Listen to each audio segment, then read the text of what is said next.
Hi and welcome to Stories and Stuff. Bedtime stories can be great fun, but there are lots more benefits to bedtime stories than just having a laugh and enjoying a book.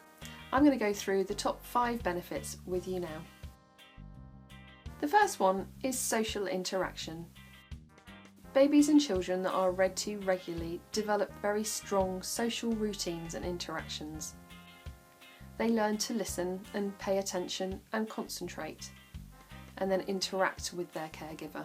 You can see from the photos, even with very young babies and toddlers, they don't need to understand the whole book or access the whole text to have that lovely interaction with their caregiver while they listen to the story.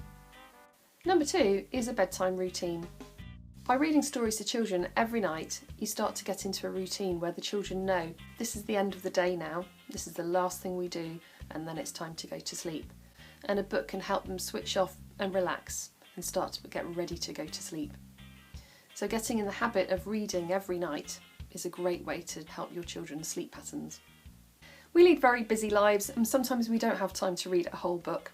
And the other thing is, sometimes as adults we do get a bit bored of reading the same book over and over.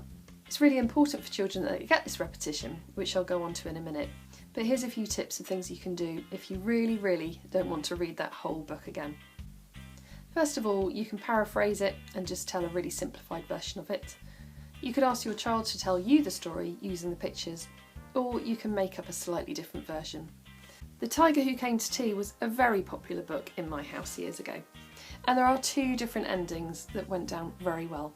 The first was the tiger would knock on the door, Sophie would answer it, and the tiger would say, "Can I come in?"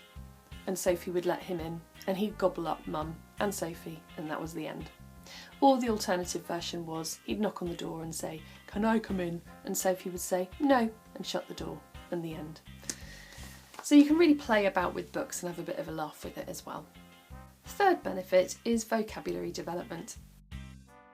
The vocabulary of a child at age 3 can dictate how well they do in their SATs at 11, and the vocabulary of a child at 11 can dictate how well they do in their GCSEs and what they'll earn when they're older. Vocabulary is really important for being able to understand the world and also express yourself. That's one of the reasons it's really important to have lots of repetition of favourite stories. It can be frustrating when you're reading the Gruffalo for the 100th time, but actually when your child is able to join in and say the story along with you, they're learning lots of vocabulary.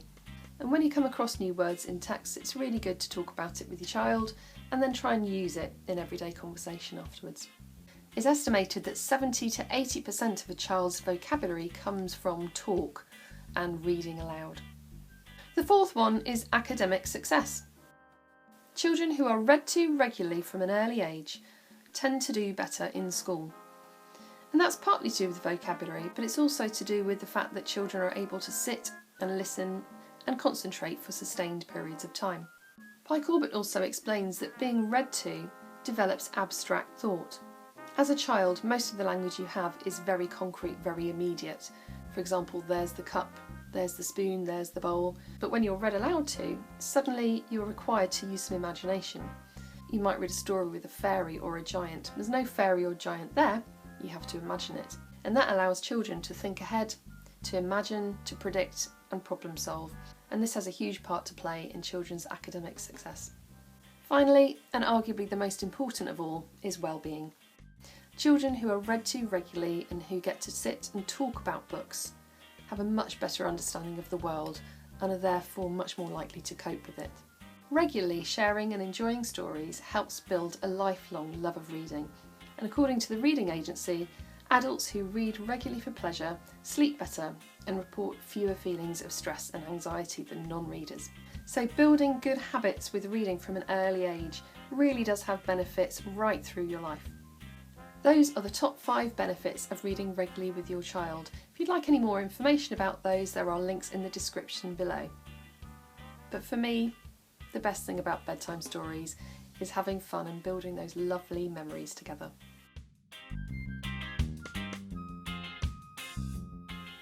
Don't forget to subscribe and check out my playlist of over 100 bedtime stories.